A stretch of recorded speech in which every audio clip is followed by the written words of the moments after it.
কেন এত গরম? এটা কি জাহান্নামের নিঃশ্বাস? গরম আসলে কোথা থেকে আসে?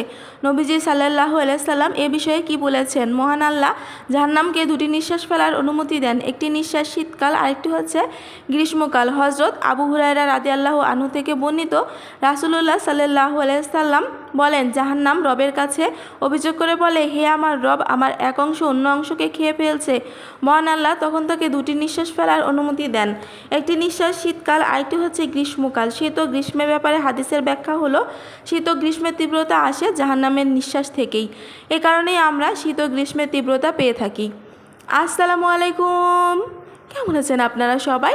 আশা করছি আল্লাহর অশেষ রহমতে আপনারা সবাই অনেক ভালো আছেন।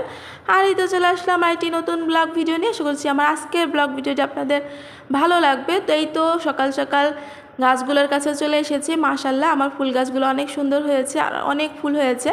তো আমার প্রিয় প্রিয় আপু ভাইয়ারা, আপনারা সকলে কেমন আছেন অবশ্যই কমেন্ট করে জানাবেন। আর আমার প্রিয় প্রিয় আপু ভাইয়ারা, প্লিজ একটা লাইক দিয়ে সম্পূর্ণ ভিডিওটা দেখে নেবেন।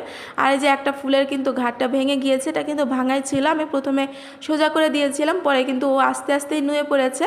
আর এদিকে আমাদের সকালে নাস্তা খাওয়া হয়ে গিয়েছে। নাস্তা খাওয়ার পরে আমি এখানেই তো ঘরের যে জানালার পর্দাগুলো আছে সেগুলো ঝেড়ে নিতেছি। এখন যেহেতু গরমের সময় সব সময় জানালা দরজা খোলা থাকে, এই কারণে কিন্তু ধুলা ময়লা বেশি প্রবেশ করে ঘরের ভিতরে। এ কারণে আমরা যদি বিছানা বা ঘর ঝাড়ু দেওয়ার আগে এভাবে জানালার পর্দাগুলো, তারপরে বিছানাটা খুব সুন্দর করে ঝেড়ে মুছে পরিষ্কার করে রাখি, তাহলে হয় কি ঘরে যে ধুলাটা আছে সেটা কিন্তু কমে যায়। আর গরমের সময় দেখা যায় কি ফ্যানটা ছাড়ার কারণে ঘরে কিন্তু ধুলা ময়লাগুলো সবসময় ঘোরাঘুরি করে। আর এই কারণে কিন্তু হাঁচি কাশি এই ধরনের সমস্যাগুলো হয়ে থাকে।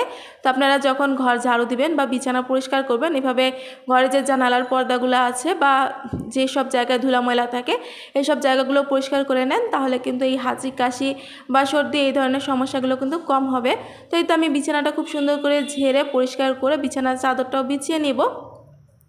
তো আমার প্রিয় প্রিয় আপু ভাইয়ারা, আজকে যারা নতুন আমার চ্যানেলটি ভিজিট করবেন, প্লিজ আমার চ্যানেলটি সাবস্ক্রাইব করে আমার পাশেই থেকে যাবেন। আর যারা যারা আমার চ্যানেলটি সাবস্ক্রাইব করে আমার পাশে আছেন, তাদেরকে আমার মন থেকে অনেক ধন্যবাদ এবং তাদের প্রতি অনেক দোয়া রইল। আর এই তো বিছানার চাদরটা বিছিয়ে বালিশগুলো জায়গা মতো রেখে দিতেছি। বালিশগুলো জায়গা মতো রেখে দিয়ে আজকে আমি কীভাবে 2 মিনিটে আইসক্রিম তৈরি করে নিয়েছি সেই টিপসগুলো কিন্তু শেয়ার করব। তো 2 মিনিটে কিন্তু আইসক্রিম তৈরি করা কোনো ব্যাপার না, সেটাই কিন্তু শেয়ার করব। আপনারা চাইলে কিন্তু 2 মিনিটেই আইসক্রিম তৈরি করে নিতে পারেন। আর আইসক্রিম তৈরি করে আমাদের বাচ্চাদের কিন্তু অনেক খুশি করে দিতে পারি। তো যেহেতু অনেক গরম পড়েছে, আইসক্রিমটা কিন্তু কম বেশি সকলেই খেয়ে থাকি। তো আমি এই যে এখানে টেস্ট মি যে ইনস্ট্যান্ট সফট ড্রিঙ্ক পাউডার আছে সেটাই কিন্তু নিয়েছি। একটা ম্যাঙ্গো ফ্লেভার আর একটা অরেঞ্জ ফ্লেভার আছে, দুইটা ফ্লেভারের নিয়েছি, 2 রকম কালার হবে। তো এখানে আমি নর্মাল পানি নিয়ে নিয়েছি। এখন এই তো সফট ড্রিঙ্ক পাউডারের প্যাকেটটা কেটে নিয়ে পাউডারটা গুলিয়ে নিব। আর এই সফট ড্রিঙ্ক পাউডারের মধ্যে কিন্তু চিনি দেওয়াই থাকে, তাও আমি 2 চামচের মতন ছোটো চামচের চিনি দিয়ে দেবো, তাহলে হয় কি টেস্টটা অনেক ভালো আসে। তো এই তো আমি পাউডারটা দিয়ে একটু গুলিয়ে নিতেছি, এরপরে কিন্তু আমি চিনি দিয়ে দেবো। আর অনেক সময় হয় কি আমাদের বাসা দোকানের থেকে অনেক বেশি দূরে থাকে, আর এমন সময় বাচ্চারা বায়না করে, যে সময় বাচ্চাদের আইসক্রিম না দিলেও কিন্তু ওরা কান্নাকাটি করে।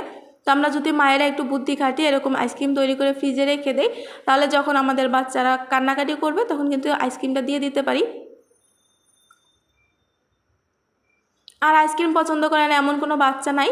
আর বড় মানুষেরাও কিন্তু খুব বেশি যখন গরম লাগে আমাদের, তখন দেখা যায় এরকম যদি বক্স থেকে একটা আইসক্রিম বের করে খেয়ে নিই, অনেক বেশি ভালো লাগবে। আর গরমের সময় আইসক্রিম সবাই কম বেশি পছন্দ করে, এই কারণে যদি আমরা এভাবে ঘরে আইসক্রিম তৈরি করে রাখি তাহলে কিন্তু অনেক বেশি ভালো হবে। আর এই তো আমি কিন্তু 2 মিনিটে আইসক্রিমটা তৈরি করে নিয়েছি। এই তো আমার অরেঞ্জ ফ্লেভারের আইসক্রিমটা রেখে দিয়েছি। এখন হচ্ছে ম্যাঙ্গো ফ্লেভারের যে আইসক্রিমের পাউডারটা আছে সেটা কিন্তু দিয়েই তো আমি ফ্রিজে রেখে দিয়েছিলাম সারা রাতের জন্য। আর এটা কিন্তু সারা রাতের জন্য রাখতে হবে, সারা রাত না রাখলে কিন্তু জমবে না।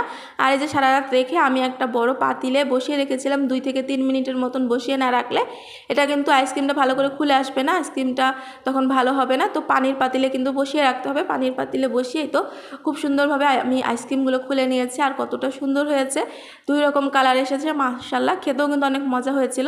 তো আপনারা চাইলে কিন্তু এরকম 2 রকম আইসক্রিম নিয়ে নিতে পারেন। আর এছাড়াও কিন্তু এটা ট্যাং বা হচ্ছে রাসনা যে সফট ড্রিঙ্ক পাউডারগুলো থাকে না, সেগুলো দিয়েও কিন্তু হয়ে যাবে, খুব সুন্দরভাবে হবে। আপনারা চাইলে কিন্তু এরকম আইসক্রিম তৈরি করে আপনাদের বাচ্চাদেরকে খুশি করে নিতে পারেন। আর এই তো আইসক্রিম তৈরি করার পরে আমি এখানে বাসন ধোয়ার জন্য চলে এসেছি।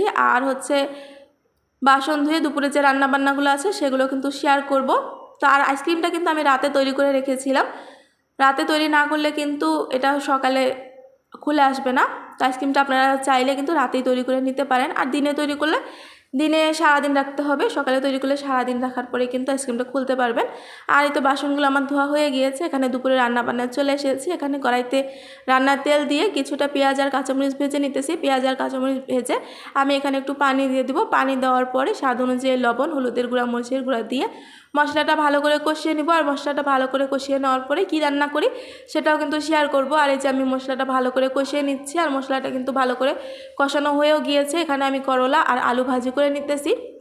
করলা আর আলু আমি অনেকভাবে ভাজি করে থাকি, আজকে শাক বাটা দিয়ে ভাজিটা করে নিতেছি। আর এই যেখানে শাক বাটা দিয়ে দিলাম, আর এখন সেদ্ধ হওয়ার জন্য পানি দিয়ে দিলাম। আস্তে আস্তে কিন্তু করলা আর আলু ভাজিটা, সরি আমি করলা বলতেছি বারবার, এটা কিন্তু কাঁকরোল আর আলু ভাজিটা কিন্তু এই তো হয়েও গিয়েছে। মাশাল্লাহ অনেক সুন্দর কালার হয়েছে, আর এই যে তেলটা কিন্তু ভেসে উঠেছে। এরপর যে আমি ভাজিটা নামিয়ে নিব। আর এই ভাজিটা কিন্তু খেতে অনেক বেশি মজা লাগে। আর এদিকে হচ্ছে আলু দিয়ে মুরগির গোস্ত রান্না করে নিতেছি, আর এদিকে হচ্ছে চা পাতা শেষ হয়ে গিয়েছিল, চা পাতাও কিন্তু ঢেলে নিতেছি। তো যেহেতু অনেক বেশি গরম পড়েছে, আমরা কিন্তু আল্লাহর কাছে দোয়া করতে পারি, আল্লাহ চাইলে সব সমস্যার সমাধান করে দিতে পারে, গরম কমিয়ে বৃষ্টি দিতে পারে, আল্লাহর রহমতের বৃষ্টি। আলহামদুলিল্লাহ সবাই দোয়া করব। আর এই যে আলু দিয়ে মুরগির গোস্ত রান্নাটা হয়ে গিয়েছে, মাশাল্লাহ অনেক সুন্দর কালার হয়েছে, আর ভাজিটাও কিন্তু হয়ে গিয়েছে। আর এরকম ভাজি আমার কিন্তু খেতে অনেক ভালো লাগে, গরম ভাতের সাথে এরকম কাঁকরোল আর আলু ভাজিটা খেতে খুব ভালো লাগে। আর আমার দুপুরে রান্নাবান্না হয়ে গিয়েছে, আমি রেস্ট করে নিয়েছি অনেকক্ষণ। দুপুরে রান্নাবান্না করে খাওয়া দাওয়া করে রেস্ট করে যে সন্ধ্যার পরে এখানে আমি সেমাই তৈরি করে নিব। তো দুধটা গরম করে নিয়েছি, এখানে আমি বাটিতে দুধটা ঢেলে নিয়ে চিনি দিয়ে দিয়েছি, আস্তে ধীরে চিনিটা আমি গুলে নেব। আর আমি সেমাই রান্নার সময় গরম মশলা বা তেজপাতা কিছু দেই না, কারণ যেহেতু আমার ছোটো বাচ্চা আছে, এই ধরনের গরম মশলা বা তেজপাতা দিলে ওরা বিরক্ত হয়, এই কারণে কিন্তু আমি বেশি কিছু দেই না। কিশমিশটাও দিব, কিশমিশটা দেওয়ার ওদের কিন্তু দিব না, ওরা হচ্ছে কিশমিশটা সাইড করে ওদেরকে সেমাইটা দিতে হবে। আর এই তো কিশমিশটা দিয়ে আমি একটু ঢেকে রাখবো, তাহলে কিন্তু আস্তে ধীরে সেমাইটা হয়ে যাবে। আর এই তো আমার সন্ধ্যার নাস্তা সেমাই আর চা ছিল। তো আজকের ব্লগ ভিডিওটা আর বেশি বড় করবো না, এ পর্যন্তই রাখবো। সবাই ভালো থাকবেন, সুস্থ থাকবেন। আসসালামু আলাইকুম, আল্লাহ হাফেজ।